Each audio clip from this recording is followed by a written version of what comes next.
Ladies and gentlemen, brothers and sisters, friends, enemies and comrades, I hope you're doing well. This is Kenyan Revolutionary for another session today. Ooh, my mic is, everything is just not. Hello, hello, hello, hello. Testing 1, 2, 3. I'm trying to fix it. There you go. All right, hopefully I'm on. I'm having technical difficulties, but karibu sana. Karibu sana, everybody. I'm just trying to fix this mic and everything else, including my life. So karibuni. This is Kenyan Revolutionary. If you're joining us right now, please, the first order of business is like the video. And if you haven't subscribed, please go ahead and subscribe. Karibu sana. All right, let's go through what's going on today. There's so much going on. As you can see, the topic is Raila faces backlash, as usual, as expected. Immediately after he met Ruto in that IBC signing ceremony, whatever the case is, amendment bill that was signed into law, the tweets were coming in, X Spaces and everything, Facebook, all the social media, everyone was talking about Raila Odinga and how he is a con man, how he has really turned his back on the people. Some of us were not surprised, some were, but as I predicted, he will come the next day or whatever the case is and offer some kind of apology or, walk backwards from his position.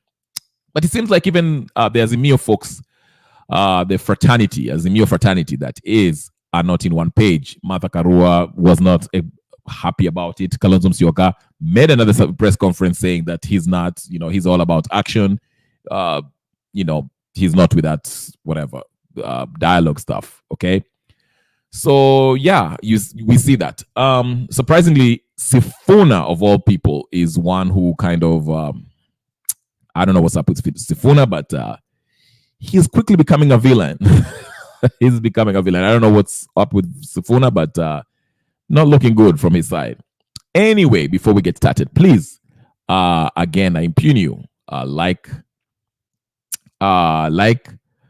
share, subscribe, and all that stuff. Now, let's get started. Let me start with what was going on today. I will start with, where should I start? Raila Odinga or Sifuna? They're both kind of, I'm telling you, it's too much. These guys are too much. Let me just start with Raila Odinga. Raila Amolo Odinga. He kind of he mentioned that on his official Twitter page where he, his response was very interesting because let me just show you. If you didn't, in case you didn't see his response, let me just show you so we can you can see what I'm talking about. Let's just do. And you watch niwaonyeshe. Right. Here is the post by Raila Odinga, the one that he was referring to 10 hours ago. He's saying, nimeambiwa na hawa viongozi kwamba mumesema hamtaki handshake, ujumbe imefika. Now, I think he still doesn't get it. The Gen Zs and whoever were the people who are not happy about he appearing with Ruto in that IBC amendment bill signing at KICC, they were not talking about handshake. They were not, I don't know why he's talking about handshake. No one mentioned anything about handshake. People know already the handshake has happened, okay? We already know. That's why you're going to AUC. That's not what people upset about. The majority of people were upset because he was talking about dialogue. Alikuwa anasema ati we, and everyone was like, who is we? Ati we as a country need to have a dialogue. And so that is what people walikuwa mekasirika. It's like he was assuming that the majority of the people, especially majority of Kenyans, including those Gen Zs and people who were protesting, were behind him. He was assuming that. That's why he was using the word we. We shall sit down in the dialogue. Meanwhile, he's taking part. He's holding Ruto's hands. They are shaking hands. And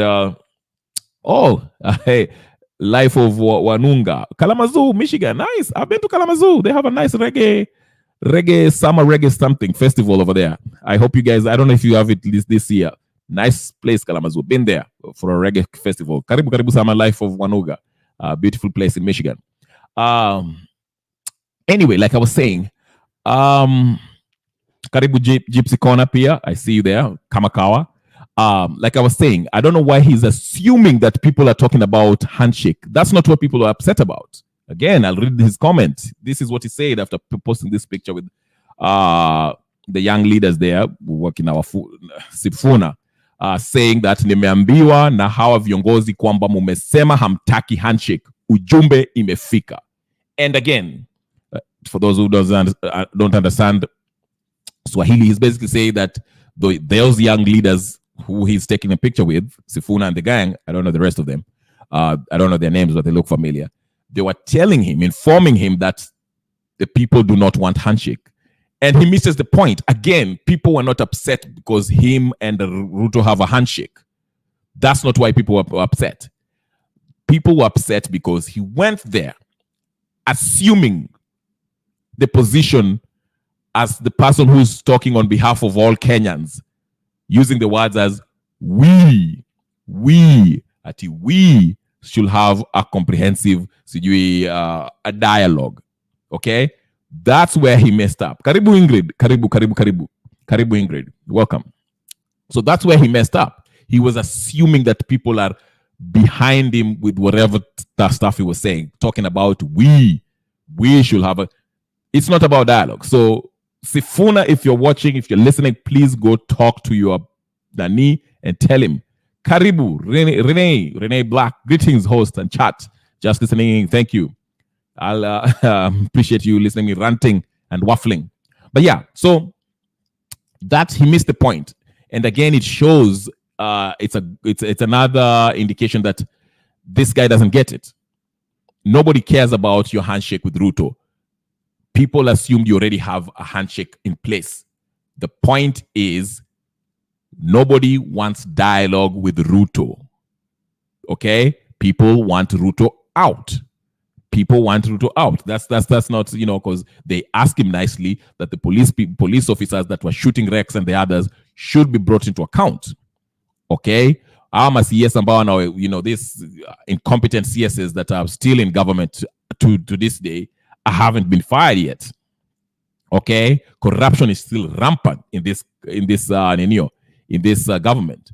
That hasn't been taken care of. Okay? Those are the list of demand that has been the Gen Z have been asking, but there's no response from this government. Instead, he's shooting people in this protest. So the people are saying, no, you must go. We are not negotiating. You have to go. Okay? So I don't know where Raila is getting this idea that this is about handshake. Nobody cares about handshake. It's about Ruto going home. Ingrid said they arrested the policeman protesting outside Parliament on his own. I didn't know that. That's news to me, okay? Martin, do you think Ruto will have ever signed the IBC bail without Raila? Is it in the realm of possibility Raila played Ruto? Whatever Gen Zs do, please understand that IBC reconstitution is critical.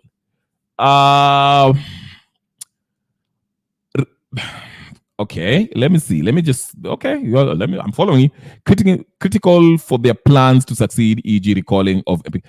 Yeah, but again, if you look at the clause in that bill, which is now law, Azimio and Kenya Kwanza, who are working on this to implement and make this NADCO proposal, the NADCO proposal that was ruled by the courts as unconstitutional, they still went ahead and they're passing it in the parliament because the end game is to have a government of national unity. And in the new bill, this IBC Amendment bill, it's basically Azimio and Kenya Kwanza who are going to have much of a say as to who is going to become the IBC commissioners. So basically, these guys are going to sit down and choose their referee. So nobody's playing each other. They're not playing each other. It's actually they are playing the Kenyan people. Because remember, a government of national unity is about the so-called opposition and the ruling party, spending people's the Kenyans plundering the Kenyans' resources. Wanataka kukula, they want to divide that cake, Kenyan cake, by themselves. Okay, it's not about helping the Kenyan people. It's about positions and rewarding themselves, tenders, and all that stuff. Okay, so no, karibu Steven, karibu Martin, karibu Ingrid, karibu Renee Black. Like and share, subscribe, and all that good stuff. Thank you. I'm glad to see you. If you get to 100, I'll let people in. It just depends. I know it's late in Kenya, so most of you, might not want to come in, or might, I don't know. I don't know. But if the numbers go up, I'm gonna let everybody in. Okay. So I'm just waiting. Stephen Karibu Rubu is saying, Steve, I am listening. Okay, thank you very much, Stephen. Yeah. So like I say, Martin, just to respond to you, it is critical, yes, but I won't have a lot of faith in the IBC. Again, you saw the clause yesterday that I showed you, where they can even have a mobile polling station, a car, I don't know what. It's just designed for rigging, okay? And it is done by design so that they can do just that. That way, if we were to mobilize, the Gen Z are to mobilize and try to recall and vote our own leaders, they will scuttle that process by rigging, using the loophole that this laws, the clause on this IBC Amendment bill provides in it, like the mobile polling station. What is mobile polling station? Okay, so if somebody comes in with a car and they say this is a designated place for, people can come and cast their vote in the ballots in that pickup truck there. If Ruto knows he's losing, ataita pickups zingine, he'll just call 10 other pickups that are already filled with fake ballots, and rig the situation. So that's what I'm telling you. That's what I mean by that. Yeah. Ingrid say, I'm just frustrated. They have put this in place in order to weaken the revolution. Absolutely. Yeah. Because they know the IBC, if you are to have a legit IBC, we were going to vote 90% of these MPs out.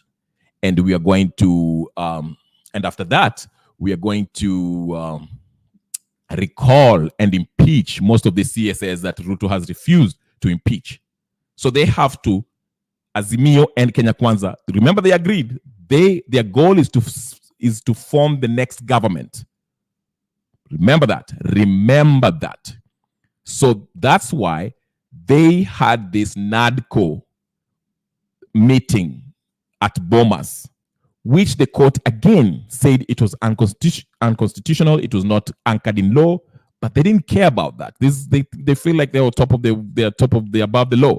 So they continued pushing it through the parliament, and now they are passing it. They're jamming it through parliament, using this already compromised, useless legislative body we have in Kenya to pass these laws, which favors them.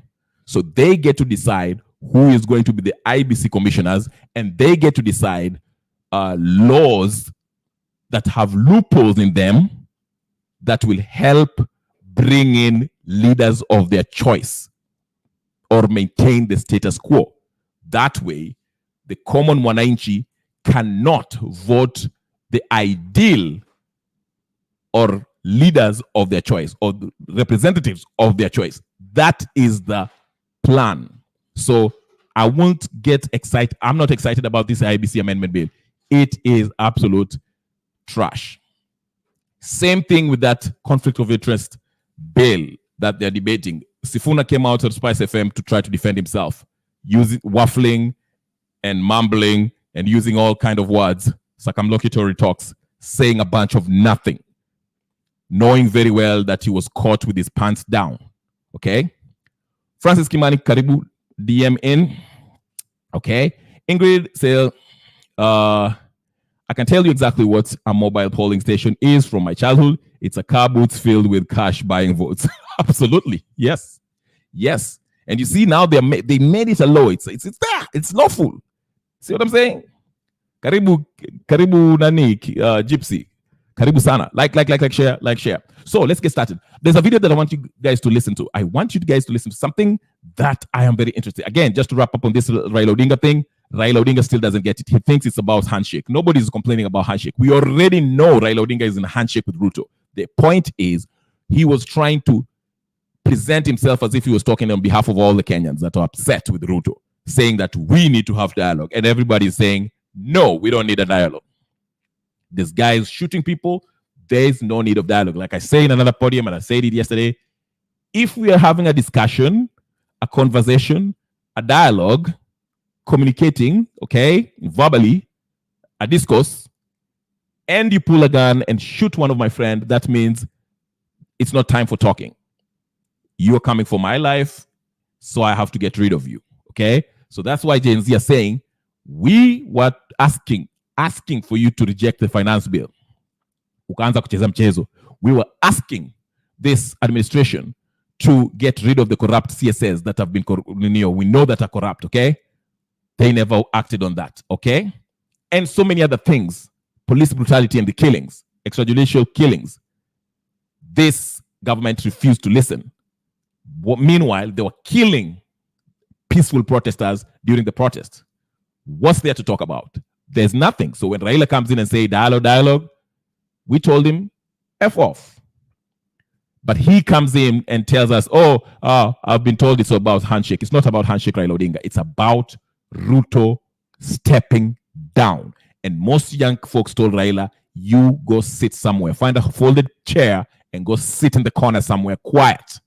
This is not an Azimio thing. Now, Sifuna, like I say, Sifuna is trying so hard to become a villain, and he's succeeding so far. Because the things that he's saying are actually,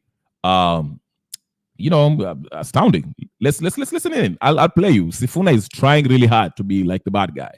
I'll show you part of what he said. Just bear with me. Here it is. I'm sure I saved it somewhere. Not this one.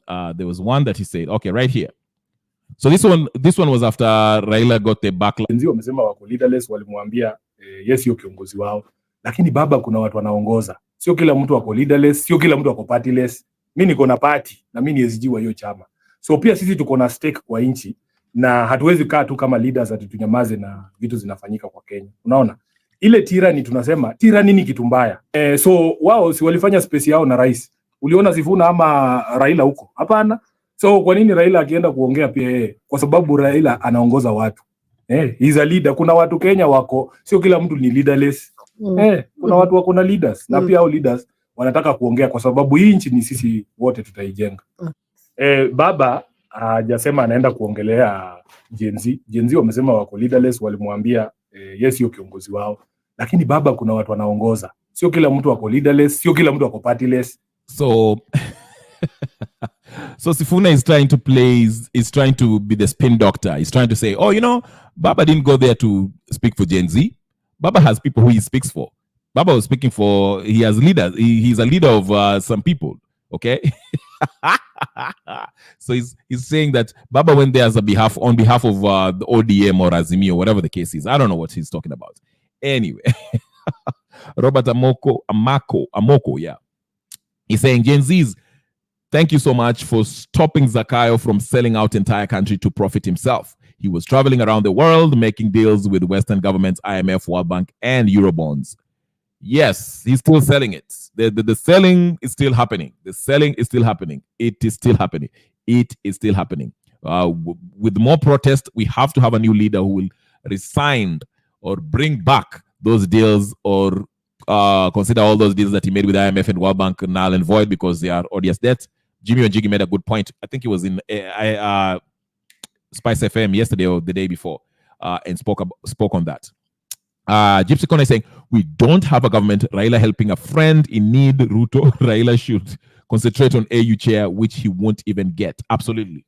Like I say, I thought about it and I am convinced that Ruto and Raila came up with this plan about AU as a way of releasing pressure from Raila. Because remember, the expectation by the Azimio followers was very high.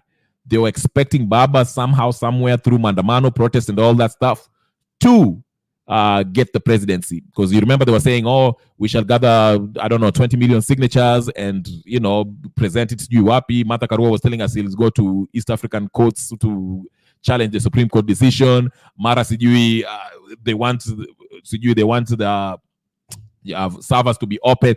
All this nonsense. but the pressure was so much on Raila Odinga. So he came out with this, him and Ruto probably conjured this plan that, hey, listen, I'll just go back to these guys because they're expecting me to be president and it's apparent I'm not going to be the president. I really didn't care about being the president. I know I lost. I don't care. But this is what I'll do.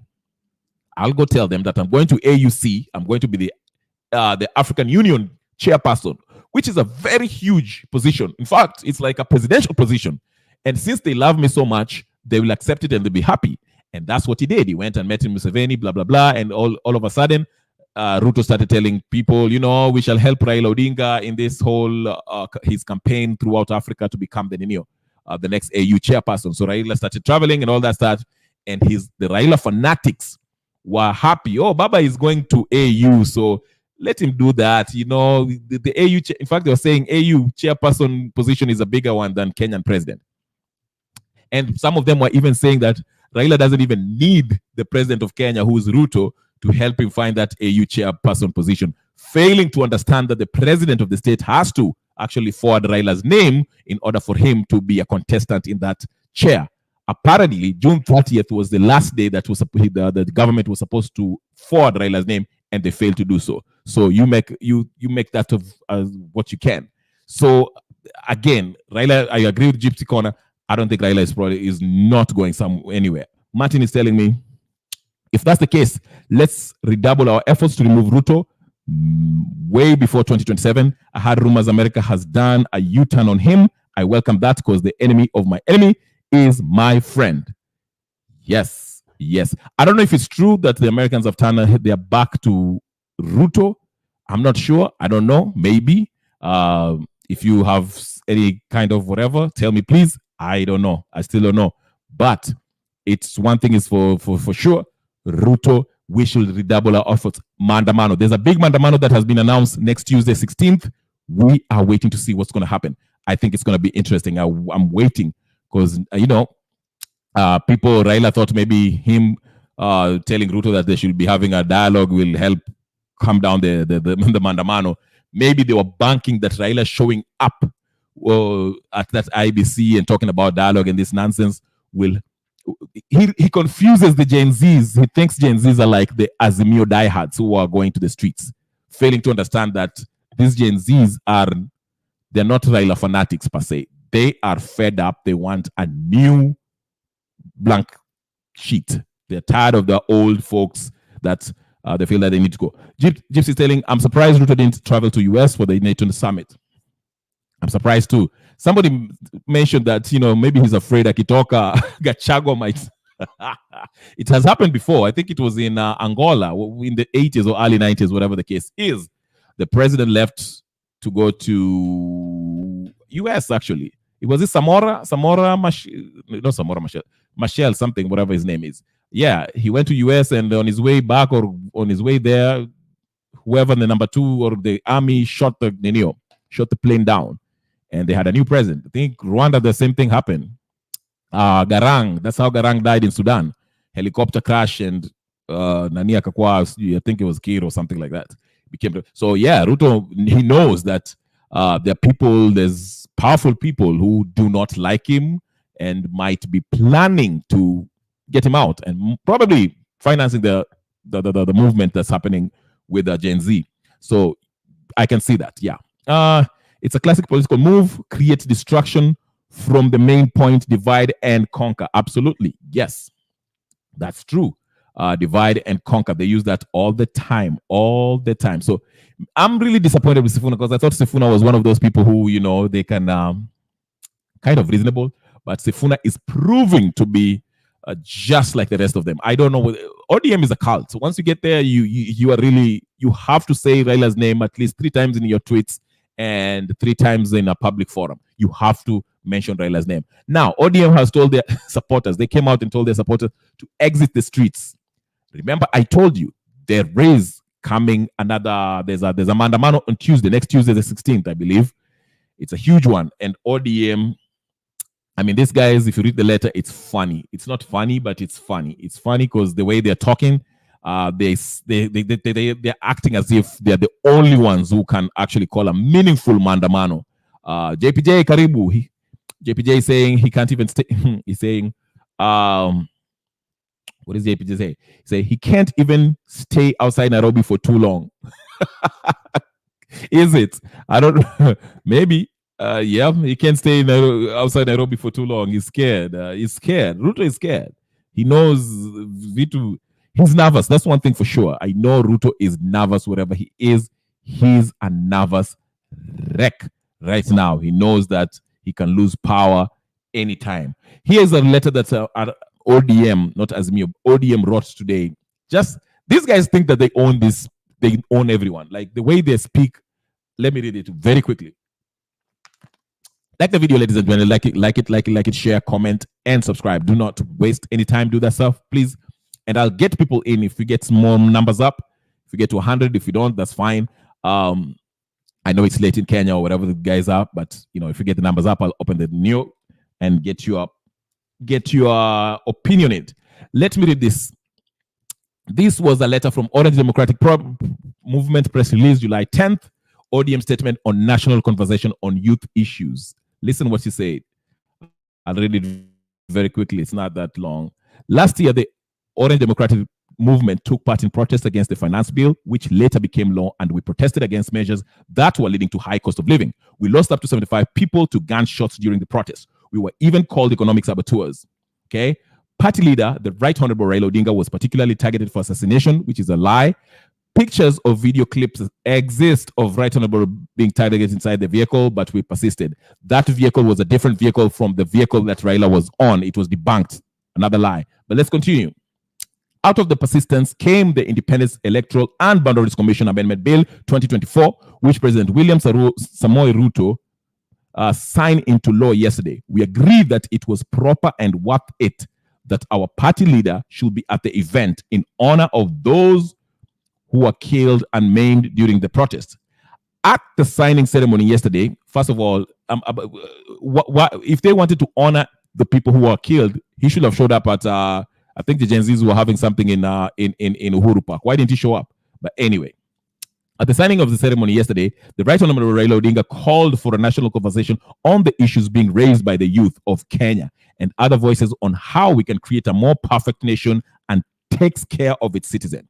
In making the call, the party leader did what he always does. Raila Odinga always helps the country pull back from the precipice whenever we find ourselves there. There can be no doubt that as a country, we are at crossroads and approaching a precipice, whatever the case is. You know what it is. Like at the verge, on the verge, or something that makes something happen. One of us has to be magnanimous and patriotic enough to help call the country into order. Once again, Honorable Raila being called names. As a party, we are crap. Sorry, guys. Let me finish it very quick. I'm almost done. As a party, we are an organized and disciplined organization. We believe in order. We believe in commitment. The party leader has spoken. I have also heard. Hold on for a second. I'm getting done, ladies and gentlemen. I'm almost done. I just want you to get the gist of the letter. Here it is. Chance to speak with him to explore the matter further. We are in agreement that his call is in the best interest of the country and will help address the emerging issues in the structured and coordinated manner. His proposal will ensure accountability, including timelines within which the issues agreed on must be realized. We therefore call upon all party members and formations to align with and support the party's position. We must also align and demand that immediate addressing of the issues being raised by the youth and a cross-section of Kenyans. What was signed yesterday is the first bill passed by Parliament based on the recommendations of the National Dialogue Committee, NADCO. More are on the way. NADCO was therefore not a futile exercise as some alleged. Honorable Raila was right in supporting NADCO. We believe he is now in calling for national conversation, but the country and our detractors must make no mistake. As ODM and as Baba's people, we have been on the streets and in Mandamano before. We never shy away from fighting, but we know when we retreat and we know when to advance for the sake of the country. Consequently, nobody should lecture us about Mandamano. We have been there and we can return there but only when Baba tells us. For now, let us support Baba's call for national conversation. We have no reason to doubt his latest proposals are good for the country. Honorable CPA John Badi, EGH, National Chairman of ODM. What a bunch of clusterfuck. Anyway, you had the what he's saying. Basically, now they're not even hiding it anymore. NADCO is the goal. In fact, Ledama said it in his tweet. Listen to me. You remember when I told you guys this? I told everyone this, and you thought I was losing my mind. These guys are crazy. They were planning this all along. It was all about national unity, government, national GNU, the same thing. I'll show you. You think I'm joking? I called it even before. Listen to me. Listen to me. Here it is. Okay, here it is. Angalia, Ledama wrote this. It was earlier today. Look, here it is. He wrote this on July 10th, 3:03 a.m. He say, Senator Ledama Olekina, remember, Olekina was in the first rounds of these talks. There were 3 rounds of talks. There was the first one with Otiende Amolo and there's with George somebody. Then that one failed because Kenya Kwanza were not giving in. Then they had the second one with Oledekama and Kalwale, which failed. Then the last one was with Kalonzo Musyoka and a chariot and all these idiots that were at Bomas, which again, the court declared it to be unconstitutional, but they went ahead using the legislative body through the ODM aligned people, Azimio aligned politicians and Kenya Kwanza to push through this NADCO proposal, which were already considered unconstitutional.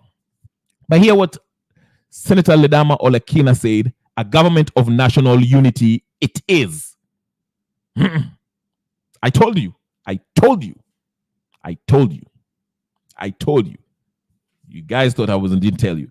Gypsy telling me to make Kenya sane again. Ruto, Raila, and Uhuru must go. We need new blood. Absolutely. We need new blood. JPJ is saying, I'd be nervous too, knowing if Occupy State House went through on the 27th. I'd have a date with the hangman. JPJ is funny. Okay, Ingrid is saying, yeah, I thought you were losing your mind too. Apologies. Well, I wasn't. I almost, but I didn't. There you go. Ledama is telling us government of national unity. I told you 2027, they are going to do. Wanataka kufanya hizi masarakasi.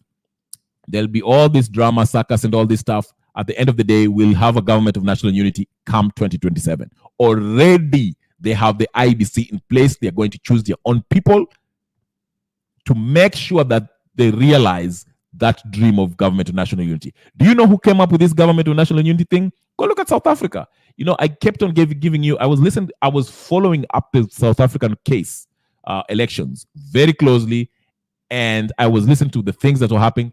It's so similar to what happened in Kenya. It's amazing. They are going to have a government of national unity.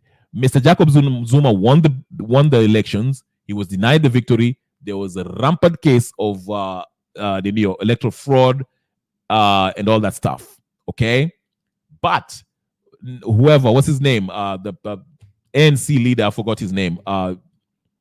Whoever was there, who is very unpopular. Yes, he lost some seats, and the DA, Democratic Alliance, I think they say, which is a very racist, whatever, South African, anyway, it's not popular by any means. To some extent, they came up third, or something like that, second. Okay, and now they're the ones that are being used, have been influenced in these elections. They're involved in rigging, but they are going to make government, and they're going to have influential place in government in South Africa. Same thing is happening, but with Kenya, I told you, even before ODM Azimio went to Maandamano the very first time, they had a press conference after the Supreme Court ruled in favor of the IBC. They had their first press conference saying that they want something akin to what? Kofi Annan Accord, which was a government of national unity. They mentioned it, but then they knew it was not something that people wanted, so they jumped on this bandwagon, this fight for cost of living and all this nonsense, but they never cared about the cost of living. Absolutely not. But now Nadco. And the court already said, you guys, this is illegal. It's not anchored in law. But here it is. Ledama is telling you straight up, hey, it's Nadco. Badi told you through that press conference, press release, that what? It's about Nadco. They're implementing it. And they say more to come. They're not hiding it anymore. They're very, very, very, very open about it. And they're trying to convince you, telling you that these proposals are the reason are going to make the Gen Z stop their protest. Once they're all implemented and made law, they are going to make Gen Z not protest. That's what they're telling you. So you take it how you will. But it's all about government of national unity. That's what it all comes down to. That has been what they were fighting for. Gypsy Corner is telling me all the UDA, ODM, and Wiper are cahooting with Ruto, in cahoots with Ruto. All of a sudden, Kalonzo is pretending not to like Raila and Ruto's ways because he didn't accompany them in Kajiado. Yeah, Kalonzo is like the worst actor in human history. He can't even, Yes, ladies and gentlemen, please like video, share, comment, and subscribe. We are getting on. Here is something else I want to play you. As we continue, this, I'm telling you, government of national unity is, if our only hope is this Gen Z movement, if they do not remove Ruto, we are going to have a government of national unity. Unfortunately, mupende musipende, unless you stand up with the Gen Zs and stop this craziness. It's coming. They want it, and they are determined not to be stopped. They are very determined not to be stopped by anybody when it comes to this. So Gen Z, they have to up their game and make sure they remove this man. Now, here's a very interesting video that I want you guys to watch. Watch this real quick. I like what this lady said. I think it was in from TikTok, but it makes sense. I've been preaching this since time immemorial. Here it is. You guys ready? All right. Yeah. It's not playing. Crap. All right. Sorry about that. Good evening, my lovely people. Let me give you some secrets about elections in Kenya. When the campaign period is happening in Kenya, you find politicians and their teams going to the UK in a place called Chatham House. There they go through interviews, but what you see in the media will be they're meeting the British government, taking care of the British interests. That's not the truth. That is where interviews are done and presidents are actually selected by the globalists. You'll find Raila did the same, Ruto did the same with his team. So once they pick who they've anointed to be the president of Kenya, everything along that channel is beaten to that direction. The IBC get funding to achieve that goal. The Chief Justice, whoever, the military, everyone knows that's the direction we are going to take. And that is how Kenyan presidents are selected. There is the second person who comes in, and that's the second popular person, or the person who was not selected, but is popular in the country. And most of the time, this person happens to be Raila Amolo Odinga. That person is supposed to be controlled. That's you'll always find him meeting the US ambassador. You'll always find him meeting the European Commission, ambassadors. All because they have to keep that person in check.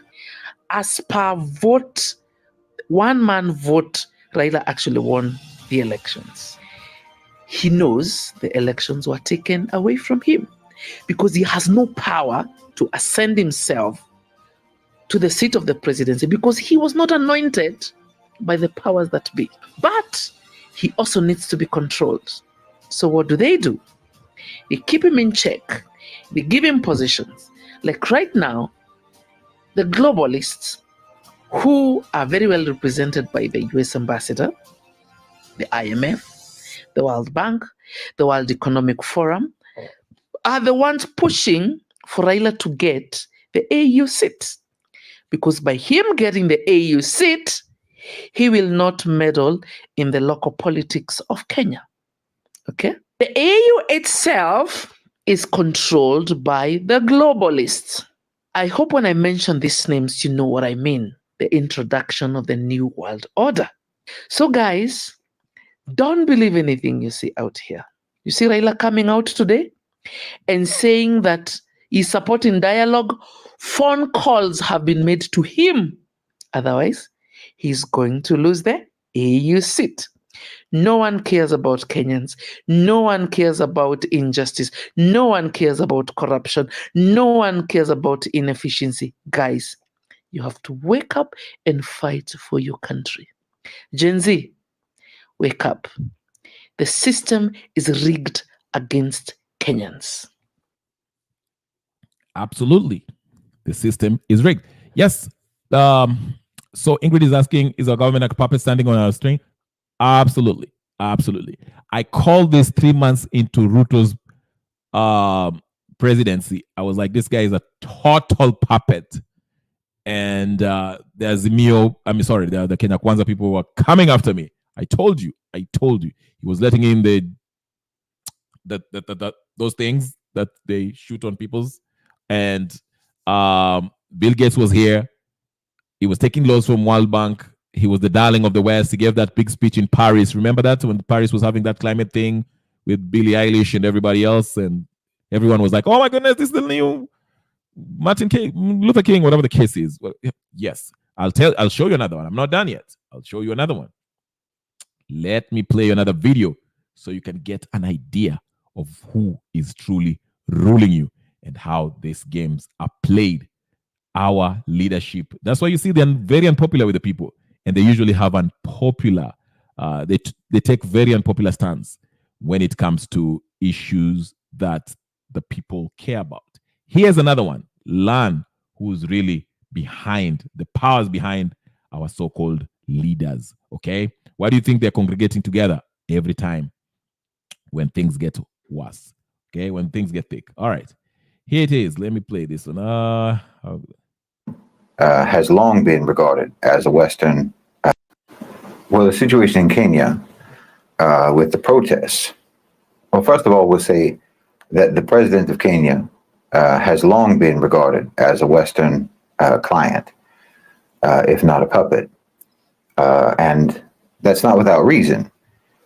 He has regularly ingratiated himself with the West. He has been pursuing neoliberal economic policies within Kenya that have made the lives of the people increasingly miserable.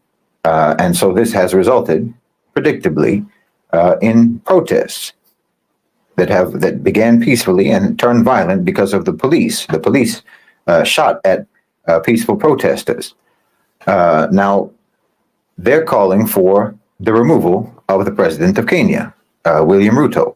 Now, what I would say about that situation is that it's similar to the situation before it in Sudan, and it's similar to the situation before Sudan in Egypt, where the people are protesting against the government for policies that the government is implementing, which the government is held hostage to implement in favor of multinational corporations and international lenders.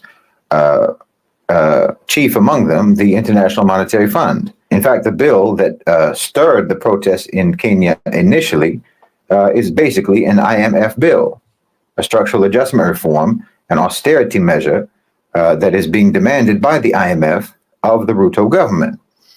So my opinion, as was my opinion with regards to Sudan, when Omar Bashir was being blamed for the economic policies that were the austerity measures, the austerity economic policies, the neoliberal policies that he was implementing under coercion in Sudan, and the protests against Sisi because of the neoliberal policies that he was implementing under coercion.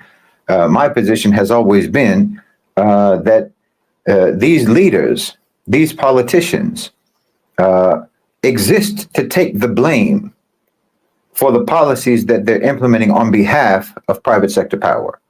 That's why they exist. That's why I call them effigies, because they exist to implement the policies that will make them unpopular, and then they'll take the brunt of the unpopularity.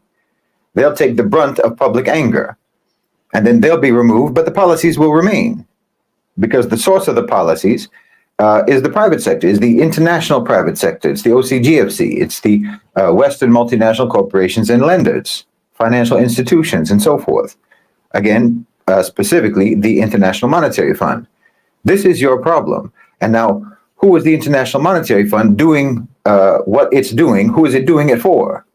It's not doing it for Kenya. We all know that. And it wasn't doing it for Sudan, and it's not doing it for Egypt. So who are they doing it for?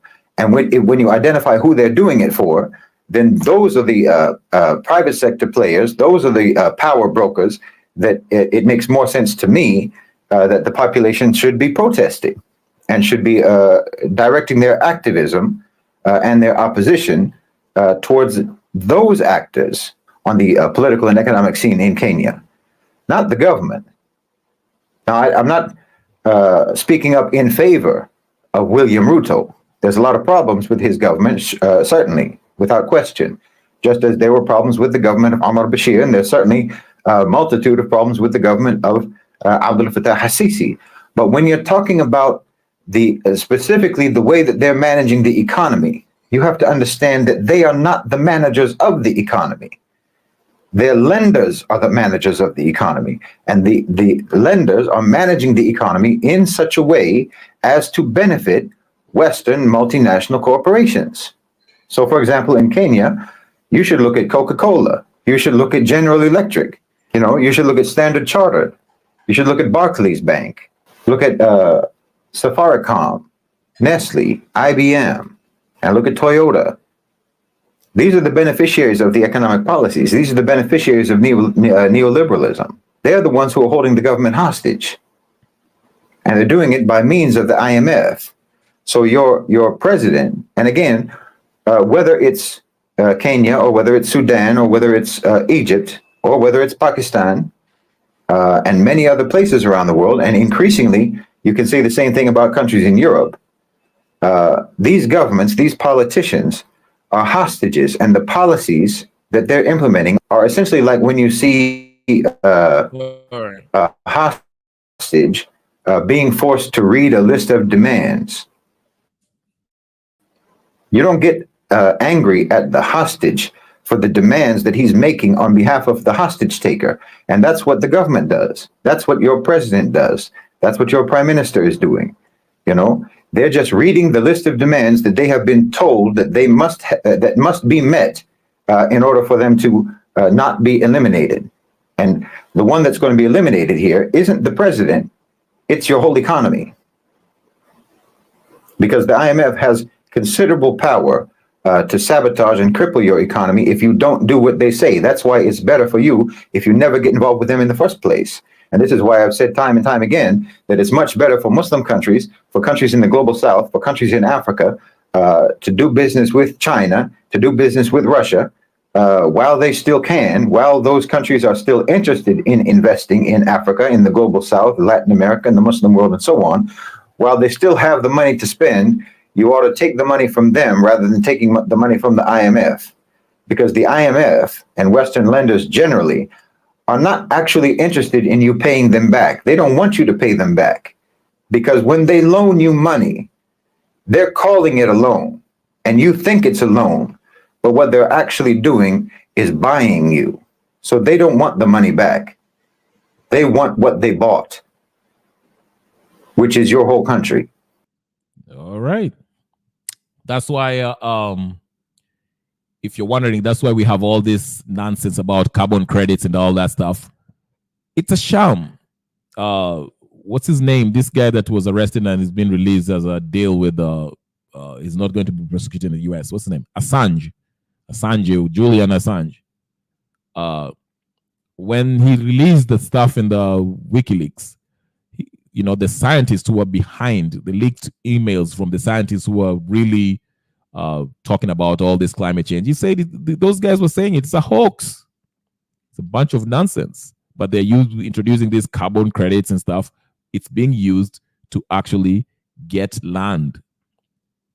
You see, Kenya is giving up, I don't know how many land mass in our country is going to give it up in the name of carbon credits and all this nonsense with carbon, whatever, climate change, all nonsense. I mentioned in my other video, I made it a few months ago. who is the provost in whatever University of Nairobi, that Dutch guy, what's his name? He's the chancellor. I forgot his name. He used to work with the climate change people. That's your chancellor right there. These are the people who used to work for the World Economic Forum. So you see how they really infiltrate every sector of our society, whether it's economy, education, health, law, everything. So I agree with the speaker that yes, our main target is IMF, but it has to start with the head of state, because these IMF folks are the very same powers that determine who becomes the president. As you heard the lady who was talking, was before him that I played. They kind of, why do you see they are usually very interested in the elections? Why did we have all those congressmen in US Congress people that came to our parliament when we were about to pass the finance bill? Why are they so interested in that? That's what I'm saying. So we have to start with the head of state. If we have a head of state who will truly audit the debt that we have, if we have odious debt, let the people who did borrow that money pay for it. It's in the law. They can do that. Tell IMF and World Bank, hey, thank you very much, but no thanks. We are good. We can fund our own projects with our own money. The money that we collect from the working people in Kenya is enough to fund our education, health systems, whatever the case, every sector of the of our state. Okay, so this is what's happening, and that's why it's important to make sure that we bring in a leader who is pro-Kenya, not somebody who play footsie with his international banks. Okay, Robert Amoko is saying, I'll read your comments. Kenya doesn't need foreign loans, aids, Gen Zs. Thank you so much for stopping Zakayo from selling. I think I read that. Profit. Okay. Thank you for stopping Zakayo from selling out his entire country to profit himself. He was making deals with IMF, World Bank, and Eurobonds. Yes. Yes. Yes. Yes. I agree. People are manipulated into thinking China, Russia are benevolent, but it's a case of going from slave master to another. JPJ, let me slightly disagree with you. Russia are a little bit different how they're dealing with Africa. Russia, they do not have the same demands as the IMF and everybody else. This is what Russia does. Okay? Like, let's use the Burkina Faso, for example, the Sahel nations. Let's use Burkina Faso. France heavily depends on Western African countries, especially those three. Let me just use Burkina Faso. They were getting their uranium from Burkina Faso. Okay? Digging it up, whatever the case is, shipping it to France. Okay? For cheap. Okay? Gold, copper, the same. Cotton in Burkina Faso, the same thing. So Russia said, you know what? Okay, France is one of those NATO countries that are really, really, through Macron, they're really, really coming after Russia through Ukraine. They're supporting this Ukraine becoming part of NATO. So Putin said, okay, you want to play games? All right. I know where you get your resources. You're bullying Africa. I mean, Senegal still pays 500 billion every year to France, calling it colonial debt, saying that we build you some railways and all that, so you have to pay us every year to this day. But anyway, so Putin said, you know what? Okay, you're attacking us, you're supporting Ukraine and fighting us, whatever. This is what we're going to do. I will empower the West African nations that you heavily depend on. Remember, Jacques Chirac, the former president of France, he once said, if it wasn't for West Africa, the colonial debt and the resources that they dig from the West African nations, France would have been a third world nation. That's what Jacques Chirac said, the former French president. But anyway, so this is what Putin said. Since you guys want to attack me, this is what I'm going to do. I'm going to free up, help these African nations that you're using to extract the resources, the uranium that you use to make the nuclear weapons and nuclear power. Okay? I'm going to make them independent from you so they can use their own resources. Basically, it will force you to find another source of energy. Now, so Russia went and sent the whatever. What's that mercenary group? What do they call it? What's that mercenary group that was there?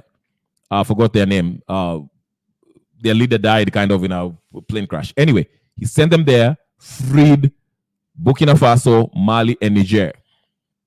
And of course, the deal was Niger shall do business with Russia. Not exclusively, but Russia, okay, the terms were, maybe you shall give us gold, some renew at a certain price, but you maintain control of your own resources. Russia does not want to own Burkina Faso. Russia does not want to colonize Burkina Faso. Okay? Now, China is different. China wants to do what the West were doing. China in Congo, they're building roads, building bridges, whatever the case is, mining gold, and they're saying, you know what? Or what they're doing in Tanzania, and I think in Kenya too. I don't know who owns, no, Zambia. Kenya, Mombasa, there's also, I think Mombasa too. The Mombasa port, I don't know if Chinese are taking it, but in Zambia, Chinese are doing the same thing. They're like, okay, you guys have our debt. This is what we're going to do. We are going to operate your port for the next 30 years. We are going to control it. It's going to be ours. Okay? We basically run it for the next 30 years. That's what China is doing. But Russia is saying, we are not going to do that. We are just going to make the deal like the Sudan. What happened in Sudan? They got one of their generals, and Russia told them, hey, listen, we're going to help you get the power. We just want gold. That's why you see they're going back to, the BRICS, whatever, they want a new gold-backed currency with the BRICS. Because that's where everyone is going. The BRIC nations, we are trying to go back to the gold standard. But anyway, just to summation, the difference between Russia and how the West are behaving, Russia is liberating Africa to be independent.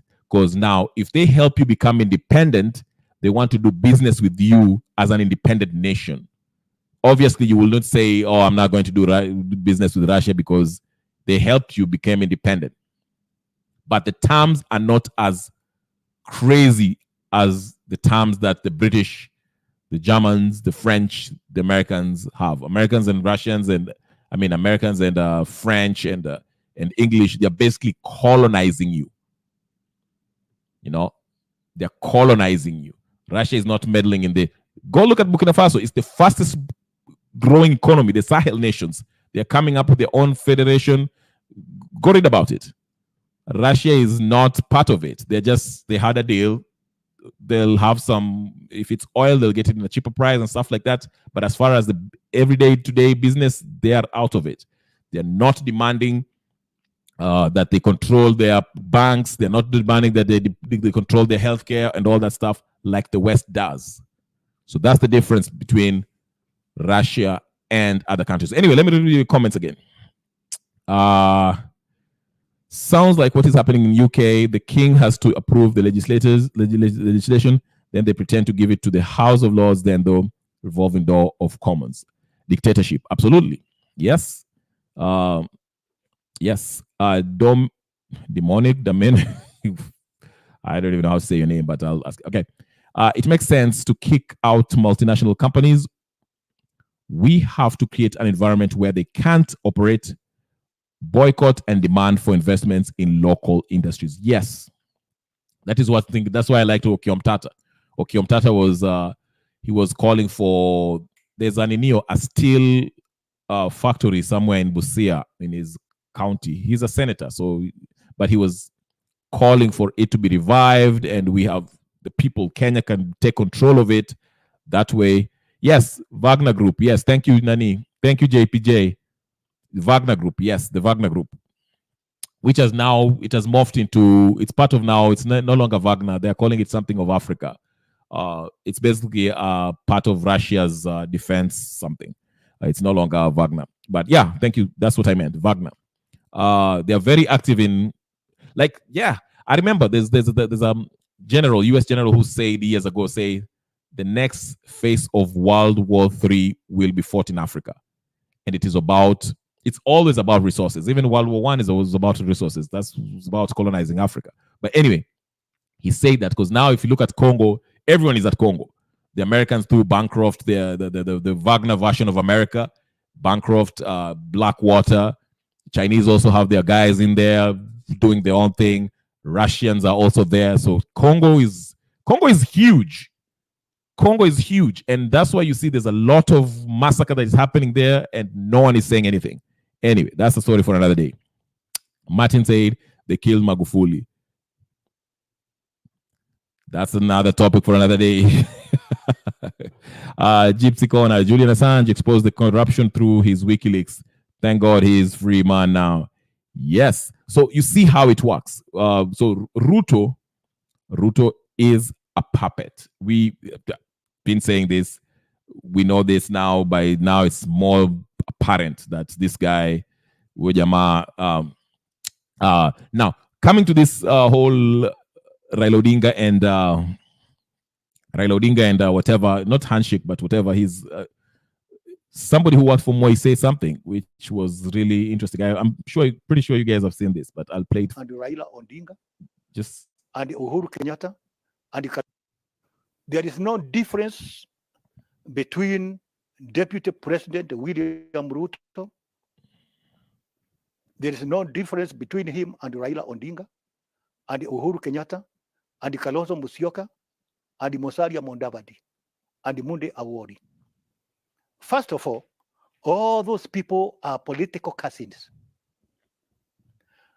They can turn against you. That is one clan. I am going to give you a little history. The late Daniel Arap Moi was, when he was the leader of the opposition, the leader of KANU, he used to attack Mzee Jomo Kenyatta very bitterly.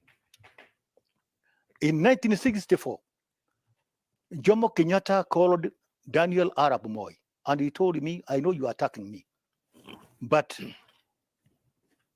we are both politicians. The people of Kenya, the hoi polloi, that is our food. Our food might run away. So you come, let us greet each other, because the Kikuyu, they come from the east, the Kalenjin come from the west. Let us meet in Nakuru, greet each other, and get land for our people in the Rift Valley. And Moi rose to become vice president and later president of Kenya. They buried the hatchet. Moi had taken Odinga's job. Odinga's job. In 1978, when he ascended to power, he made Jaramogi Oginga Odinga the chairman of the Cotton Seed and Lint Marketing Board, because they are the same, they are politicians. Later, Mzee Moi greeted Raila, and he made him, although Moi had jailed Raila, he later made him Secretary General of KANU and a Minister for Energy. Uhuru has greeted Raila Amolo Odinga. They now call each other brothers. Kalonzo said, I would be the most stupid person if I joined Raila. He changed his mind and he did join him. Kemunya said, I would rather die. You see? So he's explained how these people are all, and have you asked yourself why these people are always the same faces every elections? Now nobody knows new faces. Ni hao tu, ni hao. Now akona mahandshake zao. Anyway, ladies and gentlemen, brothers and sisters, I was hoping you guys will have more numbers so we can bring people in the chat. But it's okay. It's okay. It's a weekday. It's really late in Kenya. It's probably like what time is it in Kenya? 3, 1, whatever the case is. So I will stop there. It's been an hour, but I will impugn you. Please like, share, subscribe, comment, and I will come in tomorrow again. Hopefully, we shall have our panelists. Yesterday, I had a technical problem. I don't know what happened. I got kicked off, and I was so mad because we were having a discussion, a really good discussion, and it was catching up with our panelists. But anyway, yes, it is true. They killed Magufuli. They have evidence. Oh, really? Oh, wow. Okay. That's topic. We can talk about it tomorrow. I'll need some panelists to help me here. Good. Even though we have some good comments over here, give likes, fellow criminals. Fellow criminals. Literally Twitter criminals. Okay, you criminals, please like the video. Share, comment, and subscribe if you haven't subscribed. Let's meet tomorrow and have a chat. I'll bring in the panelists tomorrow. Hopefully, I'll try to come in a little bit early because I know it's late in Kenya, but with in UK also, Europe and all the other places late. But tomorrow, hopefully, we shall have some panelists and we can have a discussion. Thank you so much. Thank you so much. Gypsy saying that is the cycle Kenyans will never break. Voting for the same figures. You never know. Maybe Gen Z are the answer. Let's wait and see how this goes. There's a renew on Tuesday. There's a big mandaman on Tuesday. Let's see how it goes. Like, ladies and gentlemen, brothers and sisters, friends and comments, like the video, comment, share, and subscribe if you haven't subscribed, and put your notification on. So when I come in, you know I'm on. I can always invite you on the screen, on the studio, and so you can give your thoughts as you see it. Thank you so much, ladies and gentlemen. I will see you guys tomorrow. Peace and blessings.